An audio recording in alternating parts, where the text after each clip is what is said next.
بسم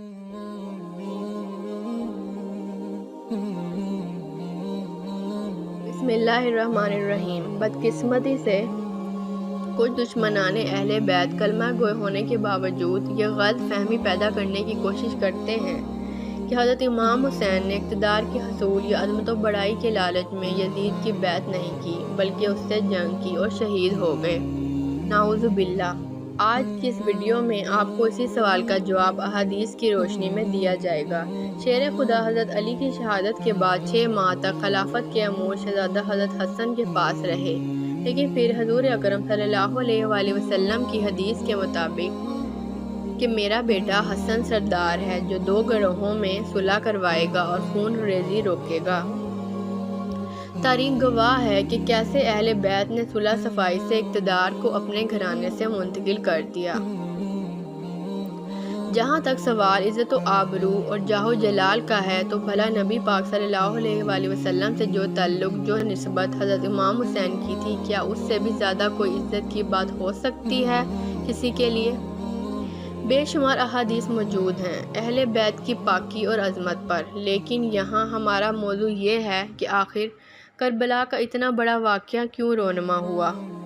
اس واقعے کی بڑی وجہ یہ تھی کہ یزیدیوں کا فسق و فجور اور رقص و سرور گلشن اسلام کو اجاڑنے پر تل چکا تھا، لیکن یہ نواسہ رسول صلی اللہ علیہ وآلہ وسلم، جگر گوشہ بطول اور شہر خدا کے شیر حضرت امام حسین کے ناممکن تھا کہ وہ یزید جیسے ضال و مضل، فاسق و فاجر، ننگ انسانیت شخص کی بیعت قبول کر لیتے اور اسلام میں موروثی بادشاہت کا نظام قائم ہو جاتا۔ اور رہی بات واقعہ کربلا کی تو جنگ کا نام دینے کی، تو کیا آپ بتا سکتے ہیں کہ کون سے جنگجو اپنے معصوم بچوں اور عورتوں کو لے کر میدان میں جاتے ہیں؟ اصل میں عزیمت کا مظاہرہ کیا انہوں نے، اور بے سر و سامانی کے باوجود فسق و فجور اور باطل کے سامنے ڈٹ گئے۔ ویسے تو یزید کے کرتوتوں سے تاریخ اسلام کے کئی صفحات سیاہ ہیں، لیکن ان میں سے 3 حد درجہ کامل مذمت اور اس کے عین ہونے پر شاہد عادل ہیں۔ یزید کے 3 ایسے برے کام ہیں کہ جسے تاریخ اسلام رہتی دنیا تک نہ بھول پائے گی اور نہ ہی معاف کیا جا سکے گا یزید کو۔ سب سے پہلا اور بڑا سیاہ کارنامہ جو یزید نے انجام دیا وہ اہل بیت اطہار کی دردناک شہادت تھی، جنہیں جان بوجھ کر کربلا کے میدان میں پڑاؤ ڈالنے پر مجبور کر دیا گیا اور پیاسے رکھ کر صرف اسی لیے شہید کر دیا گیا کہ انہوں نے یزید کی بیعت نہ کی۔ اب کچھ لوگ کہتے ہیں کہ اس میں یزید کا کیا قصور ہے؟ شہید کرنے کے لیے خط تو کوفہ کے گورنر عبید اللہ ابن زیاد نے لکھا تھا: اے عمر بن سعد، اگر حسین بیعت کر لیں تو انہیں کوفہ بھیج دو، اور اگر بیعت نہ کریں تو ان سے جنگ کرو۔ اب لوگ کہتے ہیں کہ حکم دینے والا ابن زیاد تھا اور عمل کرنے والا عمر بن سعد اور شمر تھے، لیکن یہ سوچئے کہ وہ عمل کس بات پر کر رہے تھے؟ جب یزید کو خبر ملی کہ امام حسین مدینے سے کوفے جا رہے ہیں تو کیوں صحابی رسول کو بدل کر یزید نے عبید اللہ ابن زیاد جیسا سفاک شخص کوفے میں گورنر لگایا؟ اور جب حضرت مسلم بن عقیل کو شہید کر کے ان کا سر مبارک یزید کو بھیجا گیا تو کیوں اس نے عبید اللہ کو شاباش دی؟ شہادتوں کے بعد جب شہدائے کربلا اور سید الشہداء کا سر مبارک اور اہل بیت کو قیدی بنا کر یزید کے پاس بھیجا گیا تو کیوں اس نے عبید اللہ ابن زیاد، عمر بن سعد اور شمر کو کوئی سزا نہ دی؟ کیوں واقعہ کربلا کے بعد بھی یزید کی موت تک عبید اللہ بن زیاد کوفہ اور بصرہ پر یزید کی طرف سے حکمران رہا؟ صحیح بخاری کی حدیث نمبر 3748 اور جامعہ ترمذی کی حدیث نمبر 3778 میں ہے کہ جب حضرت حسین کا سر مبارک ابن زیاد کو پیش کیا گیا تو اس نے چھڑی سے ان کے دانت مبارک پر ضرب لگائی اور نازیبا الفاظ کہے۔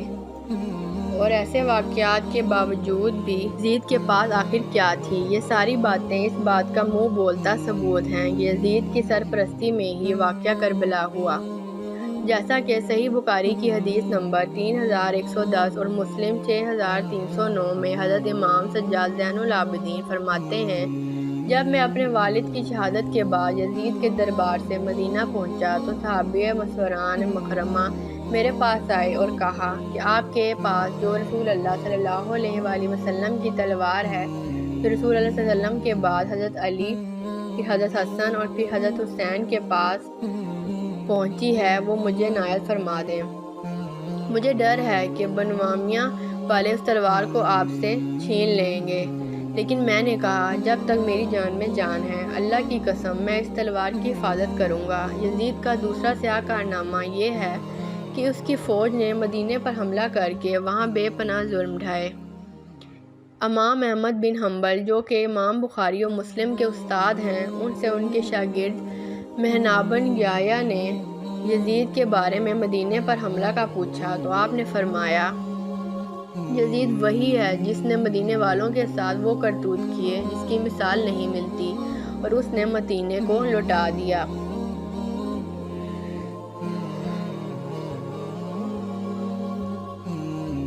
یزید کے مدینے پر اس حملے کو واقعہ ہیرا کے نام سے جانا جاتا ہے، جہاں پر یزیدی فوج نے قتل عام کیا اور مدینے کی حرمت کو پامال کیا۔ اسلامی تاریخ کا یہ سانحہ یزید کی حکومت میں سن 63 ہجری کو پیش آیا۔ واقعہ کربلا کے بعد جب اہل مدینہ نے یزید کی بیعت ختم کی اور اس سے الگ ہو گئے تو اس نے اہل مدینہ پر فوج کشی کی اور ہیرا کے مقام پر اس فوج نے اپنے ڈیرے ڈال دیے۔ اس وجہ سے اس کو واقعہ ہیرا کہا جاتا ہے، اور اس واقعے میں صحابہ کرام رضوان اللہ علیہم اجمعین کو بھی نہ بخشا گیا۔ کئی دن لوٹ مار اور قتل عام جاری رہا، یہاں تک کہ تمام لوگ اپنے اپنے گھروں میں پناہ گزین ہو گئے۔ بہت سے صحابہ کو بھی شہید کیا گیا، اور اس وقت مسجد نبوی میں حضرت سعید بن المسیب موجود تھے۔